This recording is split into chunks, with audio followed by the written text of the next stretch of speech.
Shalom, kebenaran hari ini 9 April 2024 dengan tema Iman yang Dilatih. Bapak Ibu Saudara yang dikasihi oleh Tuhan, Tuhan melatih kepercayaan kita kepada pribadinya, pribadi Bapa di sorga, pribadi Elohim Yahweh, Allah dan Bapa Tuhan kita Yesus Kristus, ketika kita menghadapi masalah. Semakin berat masalah itu, semakin terjepit keadaan kita, semakin kita dilatih untuk mempercayai pribadinya. Kepercayaan itu tidak kelihatan, ada di dalam batin atau hati, yang tentu bisa terekspresi dalam sikap maupun perbuatan.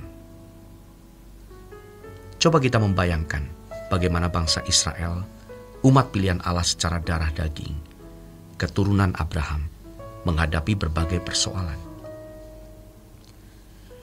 Di situ Allah sengaja memperhadapkan bangsa Israel untuk memilih, mempercayai Elohim Yahweh atau mempercayai yang lain.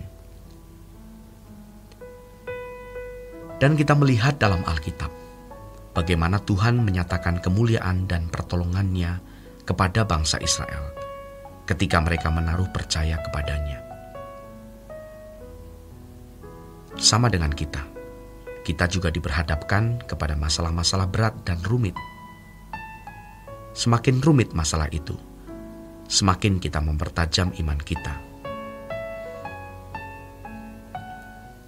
Kita percaya kepada Tuhan bahwa Ia tidak pernah meninggalkan kita. Tuhan mengajar kita untuk mempercayai janjinya bahwa Dia menyertai kita. Janji Tuhan adalah janji yang murni, bagaikan perak yang teruji. 7 kali dimurnikan dalam dapur peleburan di tanah. Engkau Tuhan yang akan menepatinya. Engkau akan menjaga kami senantiasa terhadap angkatan ini. Orang-orang fasik berjalan kemana-mana, sementara kebusukan muncul di antara anak-anak manusia.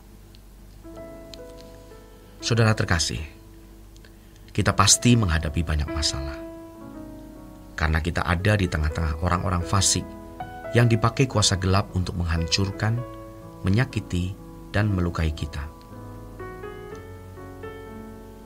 Tetapi di situ Tuhan mengajar kita untuk mempercayai janjinya bahwa Ia menyertai kita. Di mana-mana kita akan berhadapan dengan orang-orang fasik. Kalau dikatakan orang-orang fasik berjalan kemana-mana, sementara kebusukan muncul di antara anak-anak manusia, artinya kita berada di tengah manusia yang jahat, di tengah kebusukan manusia.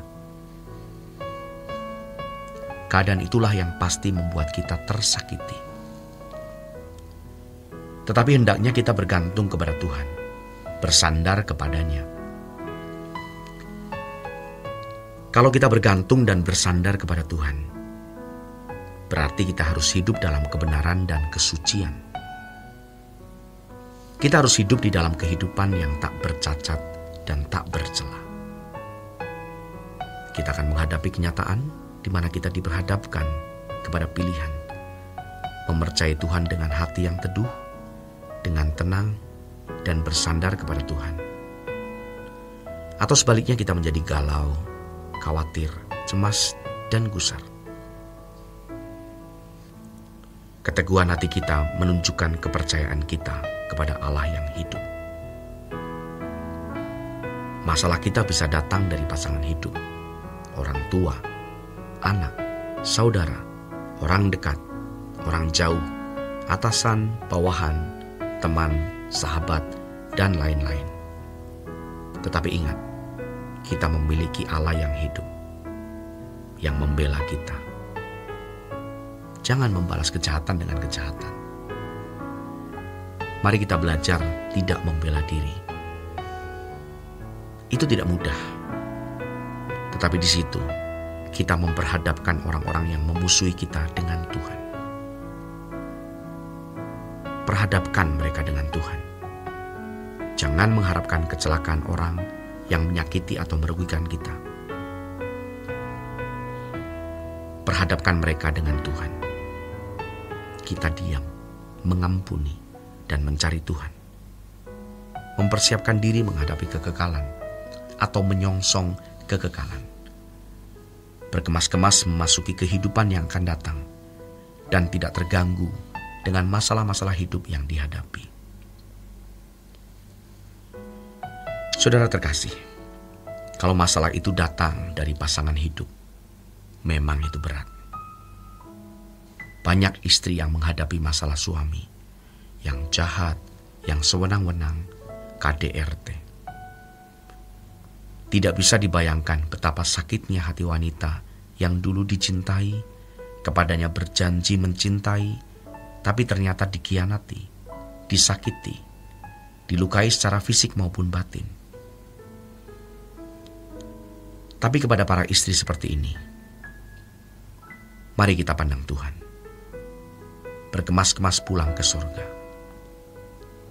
Dunia bukan rumah kita. Hadapi dengan teduh dan tenang. Biarlah sang suami menghadapi Tuhan. Artinya, bawalah dia untuk berhadapan dengan Tuhan. Diam, diam, diam.